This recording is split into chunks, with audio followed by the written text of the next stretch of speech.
first guest ever. So you making history with us right now, right? And since we already up, we already going. Let me just get it started. Check this out. It's your boy Bobby Outlaw, real name, no gimmicks.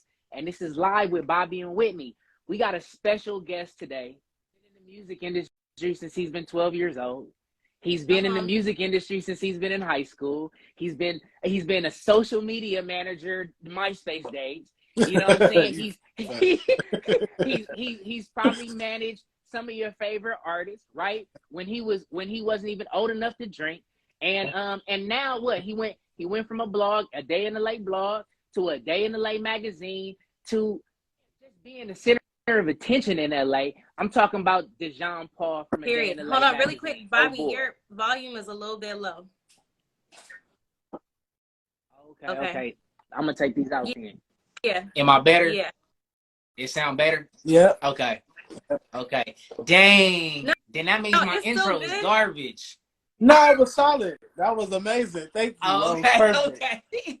Let me just say, I'm happy to talk with you guys. I've been following what you guys have been doing. It's been real interesting. Thank you for having me just off rip. Man. So just a little quick, get into it. How was your holidays, man? How was the holidays going? My holidays was okay. They was good, you know. I feel like this was my first year where I put work to the side for a minute and got to actually spend time with my family and my friends and make sure I went to everybody's house and got everybody a gift, got all my friends a gift. I wasn't like busy with work this year. I for sure made time to have a personal life this holiday is what I'm saying. That makes right. Definitely. You was working on holidays? Now, what? I know Whitney go like let you know, just give us a brief overview, Whitney. The last few days, you know, you always working. I just been working on my strategy calls. Caught another La Russell concert yesterday in San Diego. Made the drive. It's always worth the drive. His next one is in Reno. I'm trying to see if I can make it out to that one too. But yeah, I have some, you know, we'll get into other stuff, you know, at a more appropriate time. Yeah. But it's been good. I've been working, staying busy for sure. That's what's up. I have a bone to pick with La Russell. Not really a bone, but more so like a difference of opinion. He had tweeted like a couple of weeks ago when everybody was doing the year-end list, as all publications do, B. Dot, Elliot Wilson, even myself. He had tweeted something about like, oh, we can't take these lists serious because these people don't have talent. They don't make music or something to that effect. And I was just thinking like, if it wasn't for editorial content, we probably wouldn't know who La Russell is. He doesn't get played on the radio. I can tell you, or those type of things. He's not played in a club. He's a like a blog friendly artist. I can tell you about La Russell because I've had like not necessarily differences of opinions, but sometimes we have on the surface level we have conflicting opinions, and when we actually talk about it and hear the perspective, we realize we actually do agree because there's always exceptions. And so I know him being an artist and sensitive about his shit. From that perspective, it's more so him talking to artists and letting them know to not feel down about anything. Like if you didn't make it on a list, it's okay. You know, like not saying that the blogs don't matter and the opinions are irrelevant, but if you didn't make it on it, like don't take that to heart. Right. You should never take that to heart. It's not that deep. We talking about taking things to heart. I think that's a good motion into what Dejon takes to heart, and that's a Day in the Lake magazine, right? Yeah. So what I want to know is why did you go from a blog to the magazine? Just certain situations going on in LA and going on in my career with different individuals in the city. It made me have to step my game up. It was basically situations where artists were feeling like if they did an interview with me, they couldn't do interviews with other other platforms. So I'm like, I have to have an incentive to make them want to do an interview with me. And what better incentive than physical copies in a physical magazine or a magazine cover shoot? You know, it's just an extra incentive rather than just doing a Q&A with a blogger. So that's what made me want to level up to that. But it's something that was always in the back of my mind, even just growing up. I knew I would make a good magazine editor. I just never really applied it until that's so smart because I tell people too, like who have podcasts, like if you have a guest on, Like an incentive is if you're putting out content and you edit your podcast and your clips down into reels, and everybody needs content. If you could be like, here's some clips for you to post, like it's a win-win because they need content to post too. So you saying like I could give you a physical copy of a magazine that you on, like I think that's really smart. Right, absolutely. It's something that you can, give to your mom, give to your aunties, give to your dad, your girl, whatnot. Your kids can look at it. It's on coffee table books, it's in barbershops.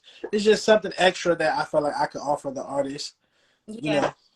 That's all. And since in the magazine, business, just, for the individual that maybe want to do like walk in your shoes, because, from the beginning of last year to now, you've inspired a lot of individuals. I know you probably inspired a lot of individuals that are writers like yourself, and there might be an individual that want to, pursue, the magazine industry. Right. Is that still a good industry for someone to want to pursue? It depends on what you're looking at as good. To me, it's a novelty. The magazine business is a novelty business. Okay. Because obviously people prefer digital. Obviously people prefer instant, content. They want to just open their phone and look at an interview, which is why I still do visual interviews, which is why I still do memes and social media stuff, as a lot of different publications have transferred to. But it's about doing both. I'm saying, like, if you want to make money, don't start printing up magazines. But I look at it like this. I look at it like Mercedes makes Mercedes-Benz, but they also make Maybachs. You get what I'm saying? If they only made Maybachs, they would close. They would go out of business. You get what I'm saying? They have to make the C300s and the 250s to keep the lights on at Mercedes-Benz. But they do the Maybach because it gets people to buy the Mercedes-Benz. So because people might not have or want to spend the $20 on a magazine, they'll just go to my Instagram and check out some of my memes or check out content, some reels or something like that. And that's fine with me too, because I can make money from that as well. So that's how I put it as far as in digital.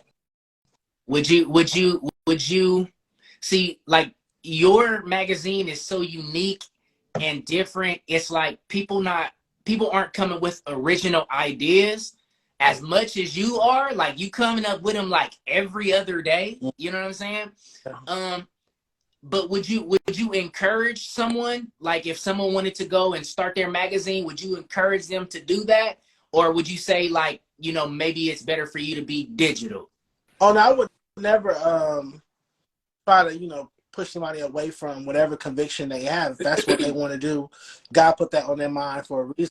I would encourage them to do it. I would just say, don't just solely rely on this, is what I would say. That would be my advice. Don't solely rely. I couldn't solely rely on magazine physical sales to survive. I wouldn't suggest that. Not in this day and era. Obviously, in the 90s or something, yeah, you'll make a killing.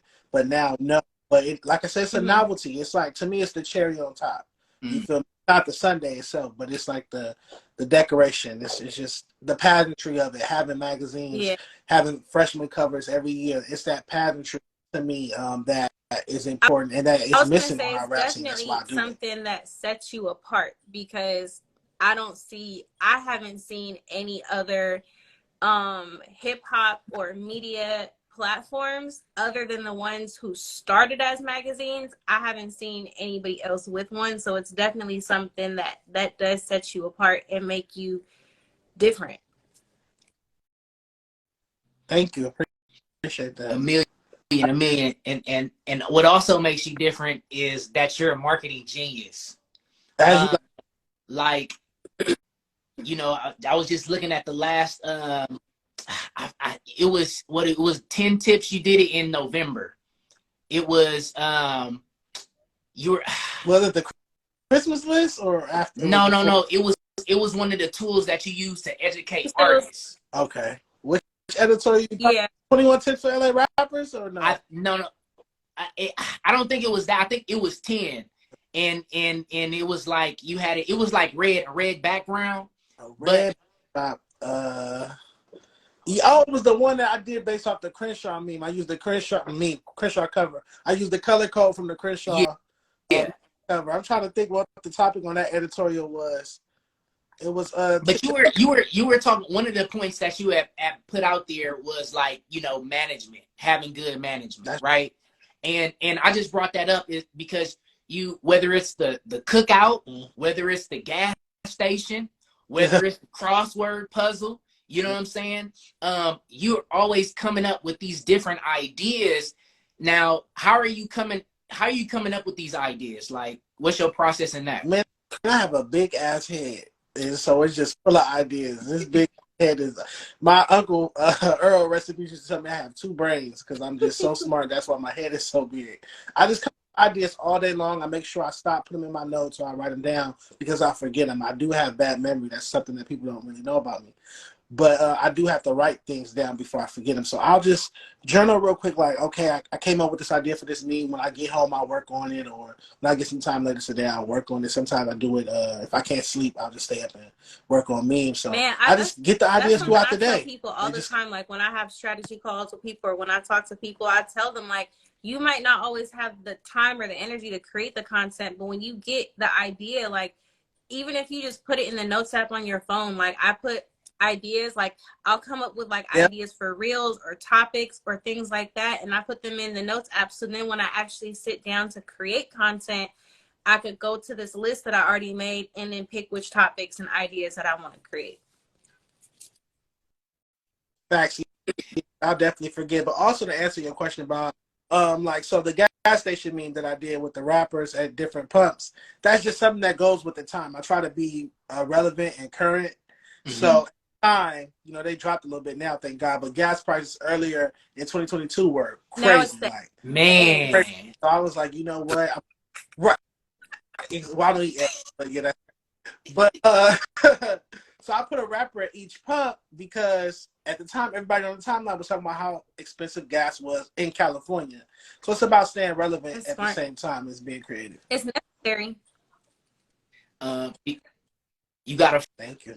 You got a follow-up question as far as marketing, Whitney? I have some, but there is more so geared towards the rap report cards. I don't know if you want to get into that yet. Well, I would say I would like to point this out is that, like, as far as, you know, the marketing and the tactics that you use, I appreciate them on your page because you're not.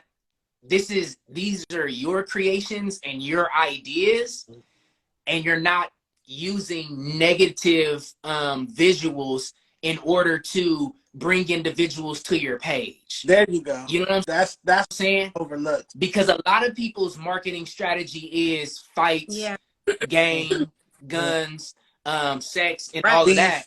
And yours require people.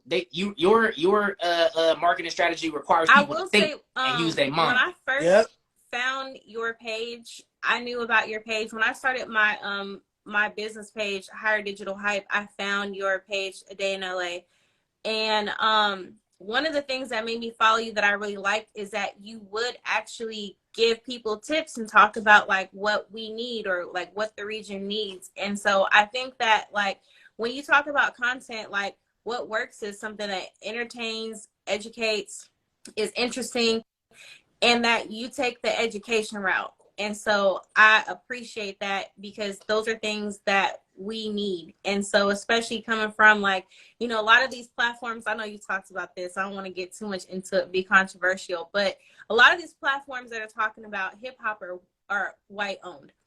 And so, you know, to have a Black owned media platform that actually cares about the culture, cares to give a accurate representation of our culture, and cares to actually educate so that we could be better is something that's what made me follow you to begin with, that I always appreciated and liked. Well, I appreciate you saying that. Yeah, I mean, this is A Day in LA is a hip hop publication. You feel me? I'm a hip hop media person, and to me, hip hop was started with the intention of keeping Black youth safe, of being pro-Black, of being like a safe space for inner city Black youth. Black, you know, that's what DJ Kool Herc intended when he started throwing those first hip hop parties 50 years ago. Him and his parents, who would sell food and watch the door, secure the door at these parties. It was about having a safe space for young black kids. It's not about leading them to prison or leading them to gang culture, which leads to prison and stuff like that, or leading them to death, leading them to drug addiction, XYZ.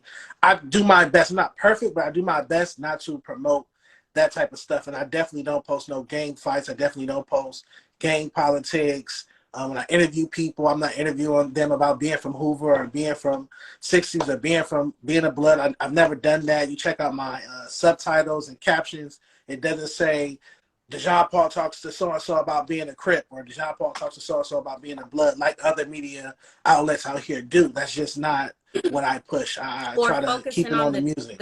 Focusing on the drugs and the drug usage and the dumb stuff. I mean, I feel like so many of these platforms that they'll do anything for clicks and likes and to get people talking, and it's usually not the good stuff.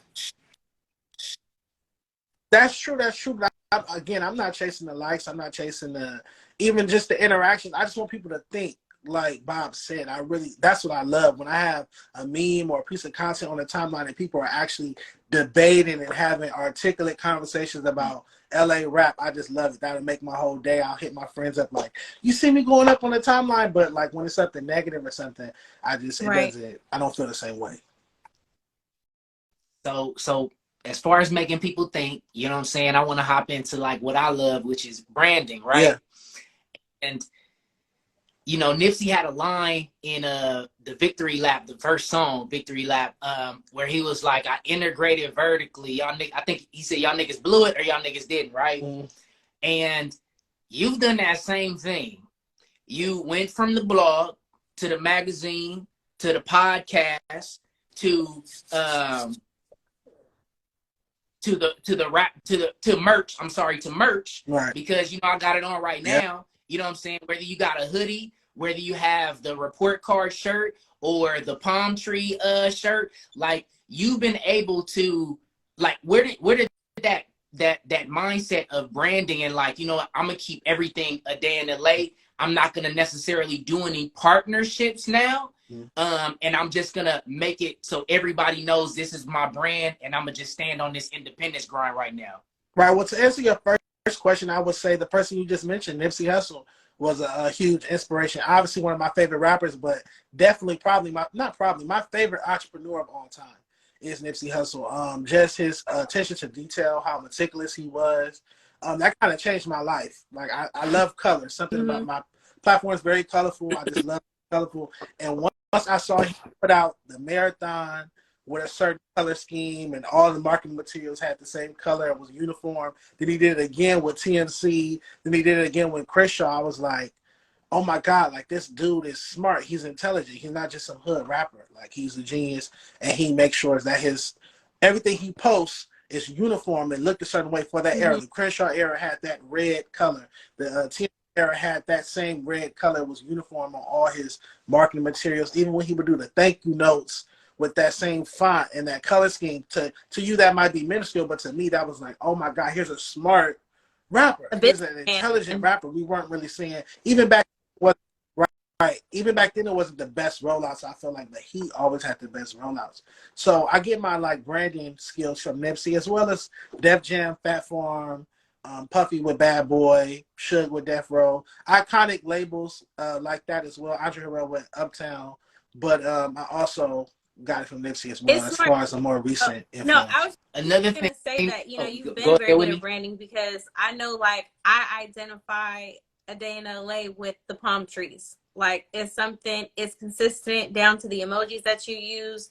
You know, the fact that, like, your content has always been very colorful. I feel like when you do share a meme, like when I see it on Twitter, like I could tell by the style, like that's one of your memes. Even if I don't see the name of the magazine, like I know that's one of your memes. Thank you. That's dope. That's real dope to hear, for real.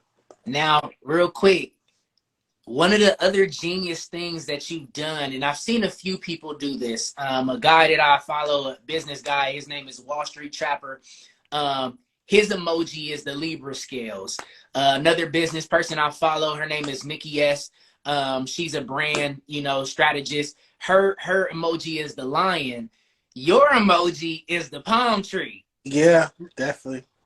That's genius, right? Because it's like, yeah, that emoji has existed before you, but now when you see the palm tree, you just think a day in LA. Flag. Yeah, like yep.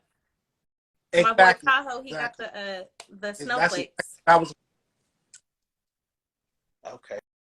Yeah, that's what I was going for when I started using that emoji in 2018 when we first started A Day in LA.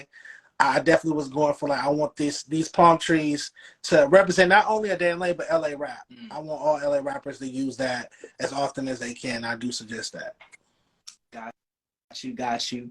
Okay, so I wanted the people to think for a minute. You know what I'm saying? I wanted to pick your business brain, but I think right now what everybody's been waiting for, like what we can talk to and still have some business questions on top of that, is the LA rap report. And Whitney, I know you wanted to kick it off. So, so to get like into the marketing question, so when I see people do something really smart that gets a lot of people talking, I always wonder, like, did you do it with the intention, like knowing like this is going to get people talking, this is going to be controversial, or were you surprised at how, like, the reaction and how big it blew up?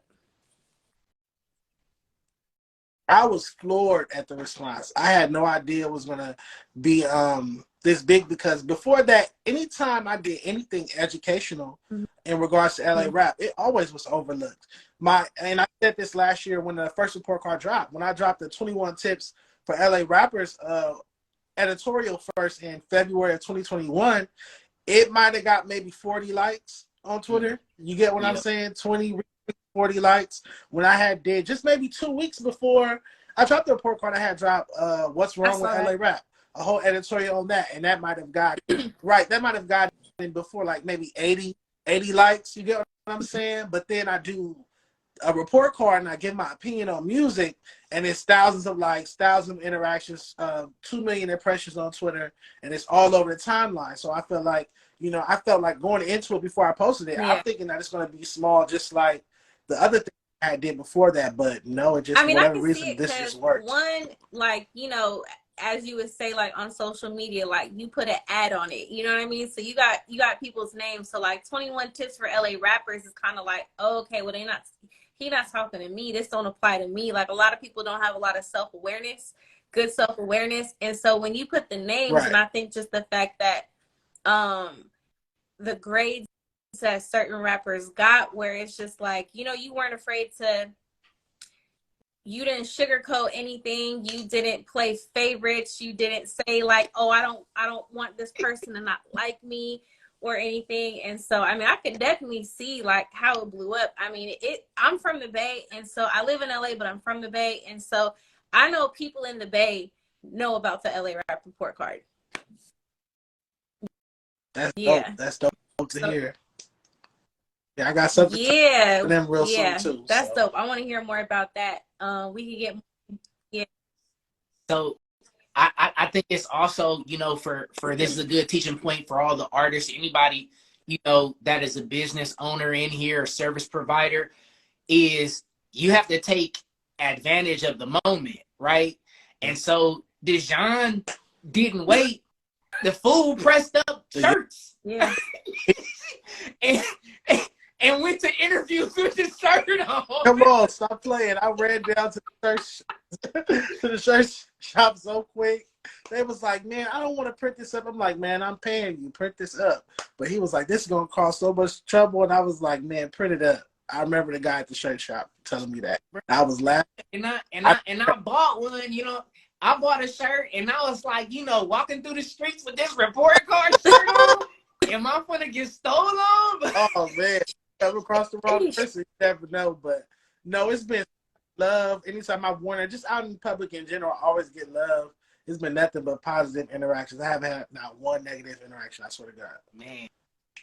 Man. So I hope y'all paying attention. You don't let a lot of people a lot of people, some that we know, let a viral moment pass them and don't capitalize on it at all. And then you become what everybody thought, right, Dejon would be, is a flash in the pan.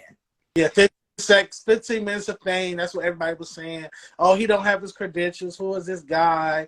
He just doing this for clout. He'll be gone by next week. XYZ, they gonna beat his ass. All these negative things. I just couldn't feed into that. I knew that this was something that I could do, not for the rest of my life, but this is something that I could do for as long as I want to for my career. I could rate music. I could critique music. I could cover music in this fashion for a long time. It's a career. I can do this to any city, any region, any genre. And a lot of different things I can rappers critique.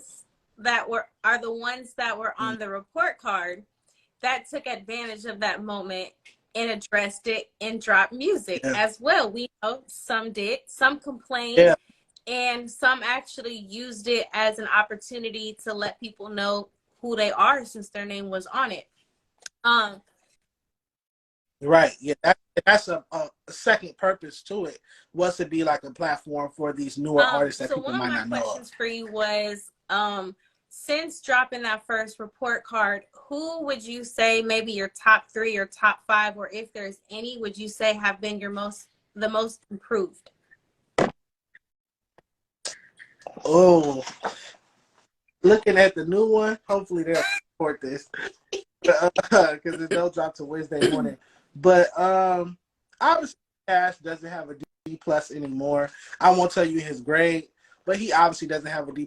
He dropped Read the Room last year following the report card after he linked up with Mustard. And I feel like that's one of the best projects, probably the best rap project to come out of LA last year. So obviously he no longer has a D+. I'll keep his grade, but it's not a D+. It's a good grade. I'm going to probably say Jason Cash, but I'm also going to say there's been some improvement with Kaylin. There was some improvement with AZ Chike this year. I was very surprised at that. And I don't want to give away too much, but definitely Jason Cash probably most improved, I would say. So without giving us a grade, can you give us a score of a category? For who? For let's go with Jason since we on Jason. Okay. Which category? You want me to name the category? Let's go with branding. Jason Cash has a 10 in branding, and I'll tell you why. Jason Cash has a 10 in branding because, one, he has artists such as the Eastie Boys under his In Crowd company. He did the In Crowd collaboration with Pro Club. We've seen him at the BET Hip Hop Awards, Red Carpet, and a part of the Cypher. Yeah. I've seen him do photo shoots with, I believe it's like Milan Rouge or something, if I'm pronouncing it right. Milan No Rouge or something to that brand. He did photo shoots with them. He was a part of my Diamond Supply ad over the summer, LA rap scene with him, Wally Sensei, Airplane James, and the Late Key Riches. I think that was dope. And just all his business has been on point. So he got a 10 in branding, definitely. Okay. Whitney, you wanna take a crack at it? See who's on there? Yeah, ask me about anybody. I'll tell you a score. I won't give you the grade, but I'll tell you a score. I want to know, did Ralphie's score change? Did his grade change? I'm glad you asked that. Ralphie is not on this report card. Because his manager reached out last year over the summer and just was like, I'd appreciate it if you not post Ralphie or cover his music. I don't like how you cover Stink Team's music. And I happily obliged him and thanked him for sparing me from having to listen to it. And so that was that. And I like Ralphie. I really you like Ralphie's hustle. I like his hustle. I like his branding. Yeah, I love his artwork. All his artwork is aesthetically pleasing. His hustle, the things he do with the exotic pop holy water, the skateboards. I love his branding. If he was on here, his branding would be a 10. But no, his manager asked me not to post him, and I respect that. Since then, Stink Team members have hit me up like, "Hey, can you post this? Can you post this?" I'm like, "Your manager said I can't post it," and they're like, "Well, he don't speak for me. He don't speak for me." But I'm still respecting that. So I haven't posted it since I got that DM. Okay. I'm gonna take another crack at it. Is Sham 1016 up on here? Of That's my guy. Okay. The category of, let me see. Give me you. I'm gonna let you pick, Dejon. Give me just a random. Or name the categories off for me one more time.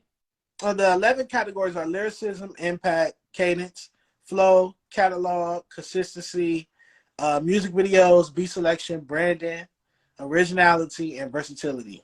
Let's go with music videos. What is Sham's score for music? For music videos, I gave him a 7. I feel like his music videos, directed by Alan B. and Drew Robinson, are really dope. I like the intentions behind them. I want to see.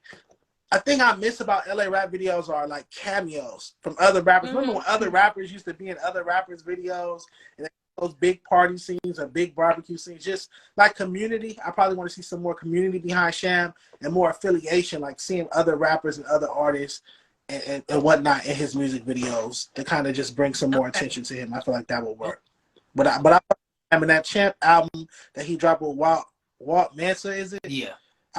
That's fire. That's a fire project. Okay. Another guest is one of the homies from back in the day. You know what I'm saying? He's doing big things now. And he actually wrote a rap. I don't know if it was a rap or if he had a bar for you for the report card, but K-Boy, Eastside K-Boy. Yeah. What about Eastside K-Boy? Is he on the report card? Is he on the report card? On the report card. Definitely he's on the report card. Yeah. Okay. I had to because I didn't want to get another diss record. So I was like, look, let me just put him on here so that he don't drop another record. Because when he dropped that record last year, it was just like, I mean, that made his, but when he dropped his, it was like, damn, niggas really barring up on me. I might have to go write me a little 16 or something, maybe a little 8 or something, and get over an instrumental or something. It had me thinking, like, I might need to respond, but no. Shout out to K-Boy. K-Boy is on here. He did finally drop a project, emphasis on finally. And yeah. So since that's one of the homies, that's one of the partners, I'm gonna ask your blessing for 2 categories. One, I'm gonna ask for consistency. For K-Boy? Yeah. Oh man, I'm about to have fun. I think I put like a 2. Because he hadn't dropped the project in 10 years, and he's in the room. So, you know, shout out to him. But he hadn't dropped the project this is his first project in 10 years. So I just wanted to be accurate. But I won't give away his grade, but he didn't do bad. I'll say that. So I have a question about like what goes into consistency. Is it only based on dropping projects, or like, because we have, so for example, we have some artists that are really good at continuing to show up in an off cycle when they're not promoting a project, and then you have some that only come and go like when they have something that they're promoting. So when you're talking about consistency, is it specifically with music releases, or is it with them as a whole? Because when you factor in content, sometimes that, like, you might have some that are consistent with music but not consistent with marketing and content. Right. Well, both will weigh, but for me as a project person, I always say I'm a project man, I'm an album man, mixtape man. They weigh more. So you get what I'm saying? Projects are very important. It's like missing a big test in school. You can do all your homework, you can be smart as fuck, but if you miss the big test, your grade's gonna suffer. So at the end of the day, I don't play IG reels when I get in my car. I don't play photos of you when I get in my car. I don't freestyles and stuff when I get in my car. When I get in my car, I'm cutting on a project and pressing shuffle or play. You get what I'm saying? Riding around. So it's very, those are very important. There's no way around it. And I feel like, I'm not speaking just to Cable. I'm speaking to a lot of LA rappers. We have to get out of that mindset where a lot of you guys will be very popular and active on social media. I'll see you on my Instagram Explore page every day. I'll see you at every party, every event. But then I get in my car and I type in your name, and there's nothing on there since 2018 or 2019. You get what I'm saying? And it's nothing new for me to listen to. So what's the point? I don't reward dysfunction. I don't reward bad behavior. So to me, you got to do that. You got to do that with the music. I can't just take you being active on social media or active in person, but not dropping music. I know Bobby and I have talked before where, I've said, like, nobody likes to be a fan of a artist that doesn't drop music. Yeah. Yeah, definitely. You because gotta feed the streets. Especially when they're gotta good. Feed your people. Especially when they're good. That'll really piss me off. Like if somebody's good and they're not dropping music, I'd be like, damn, like. And then the weak rappers or the rappers who I might not like, they'll drop some shit every week, and it's like,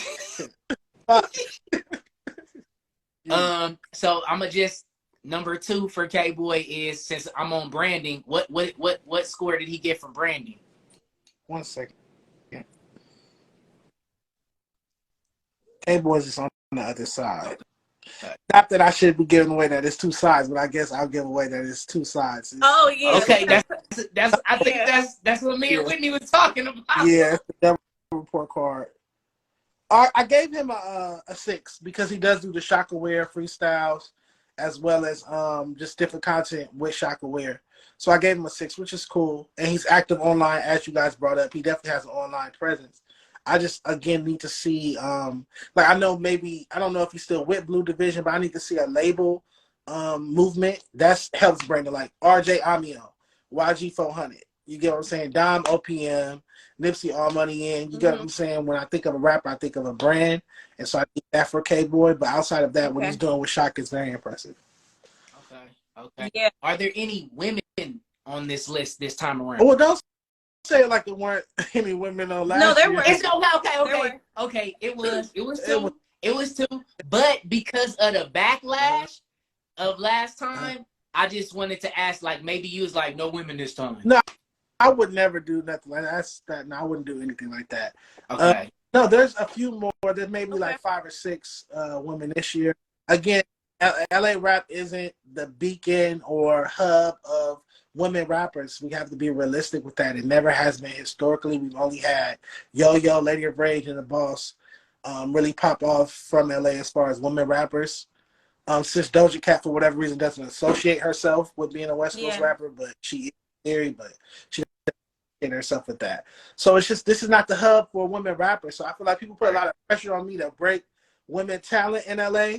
And it's like, I'm doing the best I can with what I have. I don't feel like we have the best women rappers to break. Gina has said something on Twitter about like female West Coast rappers are drowning, which I disagreed, only because when we talk about West Coast, we got to include West Coast. LA and the West Coast are 2 different things. And I know the Bay has a lot of female rappers that are killing it. We have a lot that are really killing it. But you're right. I don't see too many. And I'm sure that they're out there, but they don't. I mean, I don't see too many of them. I know a lot.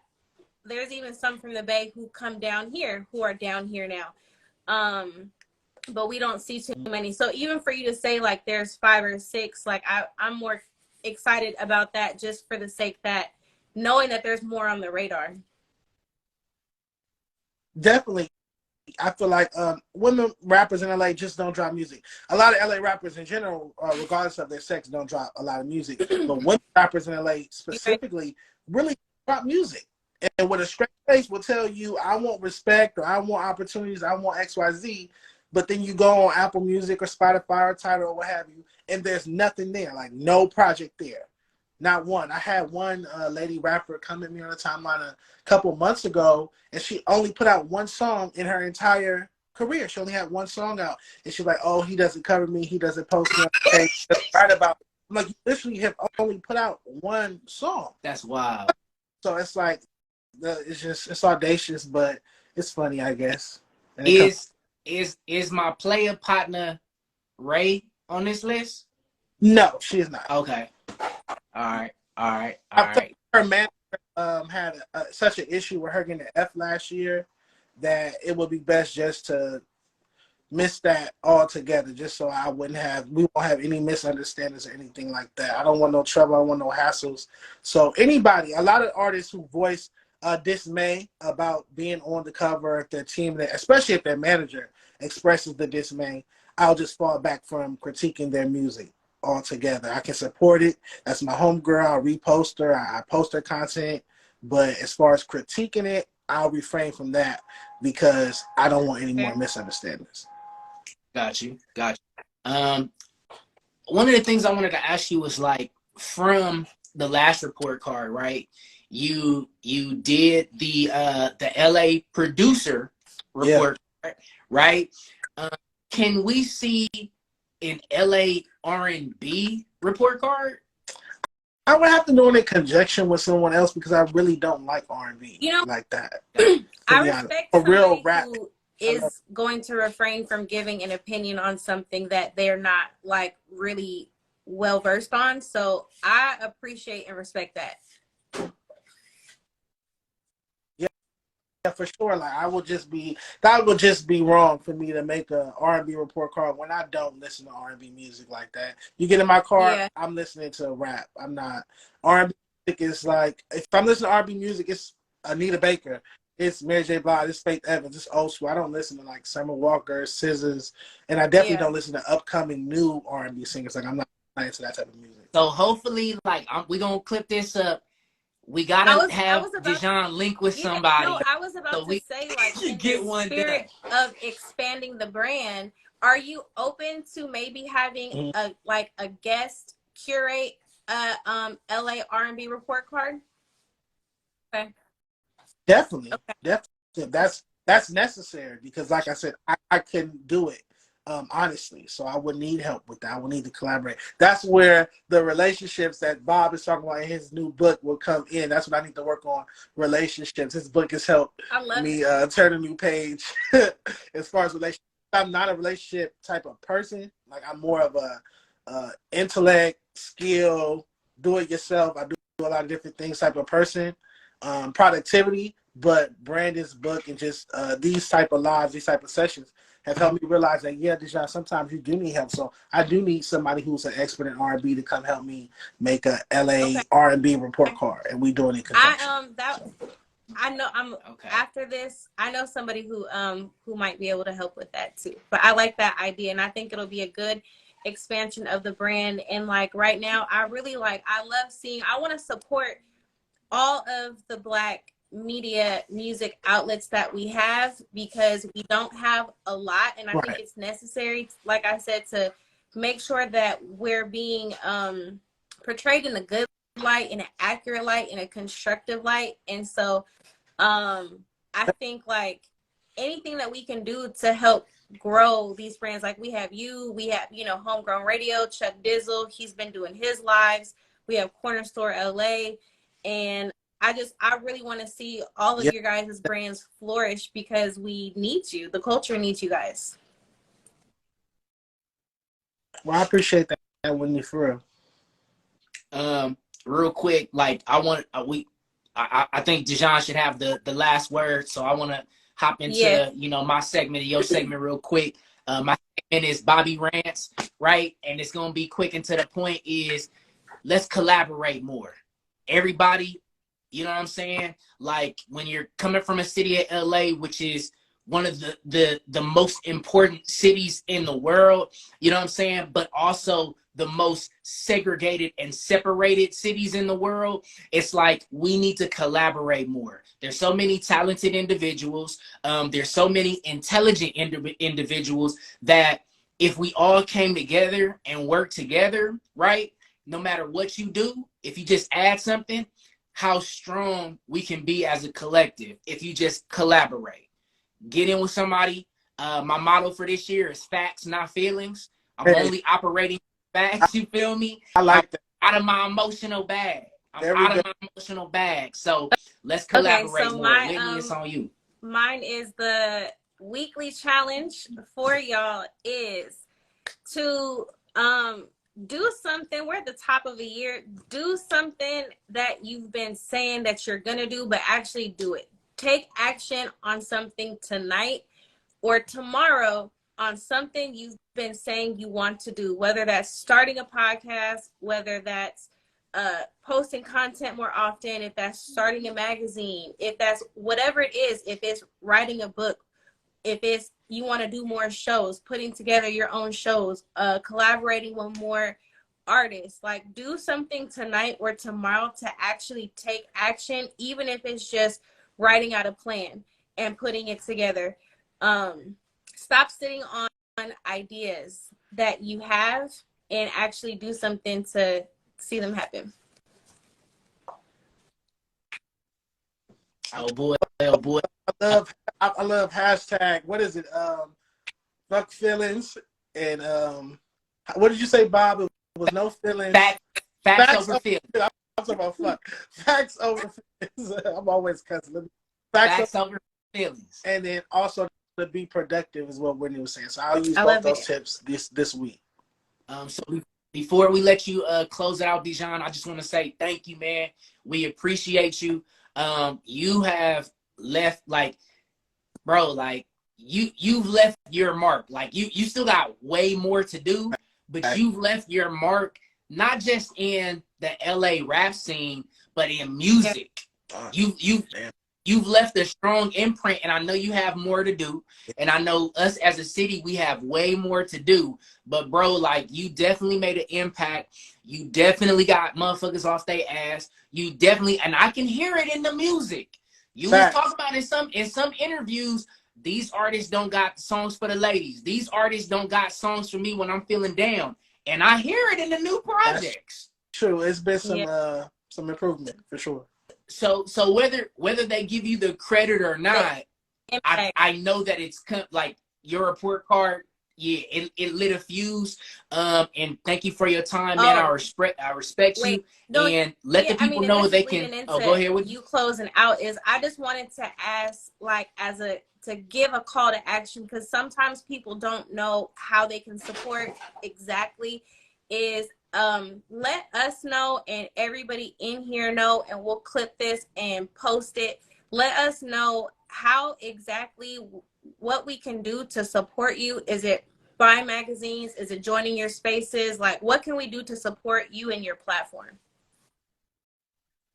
Well, what you can do to support me is support LA Rap, to be honest. I consider myself the CEO of LA Rap. If LA Rap does well, Dan LA will do well. Trust me. If these rappers are household names, have hit records and platinum plaques, Dan why? Because we post these rappers every day. You get what I'm saying? So just if you support your favorite LA rapper, or come check out some of the upcoming LA artists that I post on my platform, that'd be great. You can check out my platform, my Dan.LA, and then the new LA Rap Report Card drops Wednesday, January 11th at maybe 10 a.m. And there'll be a new store with merch. We'll have some shirts and hoodies and things like that if you want to rock it. Like Bob was last week.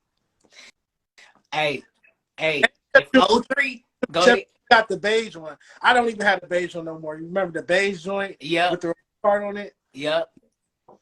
Well, if 03 gets released this week, the LA rap scene gonna be crazy. Bro, that's gonna go crazy. Just the odds. What's the odds of that happening this same week? Airplane James is dropping. LA rap is lit. It's lit. The city is gonna go crazy this whole week. The whole timeline gonna be LA this, LA that. If we anything else that you want to let the individuals know that you got coming up, Dejon? No, sir. Just that like I said, it's about 51, 52 names on a new LA Rap Report Card. So just stay tuned to that. It's double-sided. Oh, one thing that we did want to that I heard in one of the interviews is T-Real has said, you know, when he was looking at, and more importantly, it was for the Jason Cash grade, and he was like, and then you went to explain why he got the D, because his label said that he couldn't do XYZ, couldn't put music out. And he was like, on report cards, they have notes. Yeah. So you should put some notes there. Do you have notes on this one? Are we losing? The LA guys don't want him to answer. Oh, no, he's frozen. You frozen, Dejon. It's all good. We're not supposed to know the answer to that question. We're not supposed to know. God don't want us to know. So, if Dejon don't come back in the next 5, 4, 3, 2, he gone. So, hey, Whitney, we had a blast. I think this is one of our best lives yet, if not the best. We got a gang of clips that's gonna come from this. And unless you got anything else to say, you got anything else to say? Then tune in next Monday. We about to start doing these. We've been doing them every other Monday. We about to start doing them every Monday. And I think especially after this one, it's time to finally get them up on YouTube. We have all the replays. We have not been posting them on Instagram. We've been holding on to them for our YouTube channel. So stay tuned for that too. We'll let you know when they're up on YouTube. So we out of there like that there. Good night. Oh. Thank you, everybody. Someone said hi, Winter.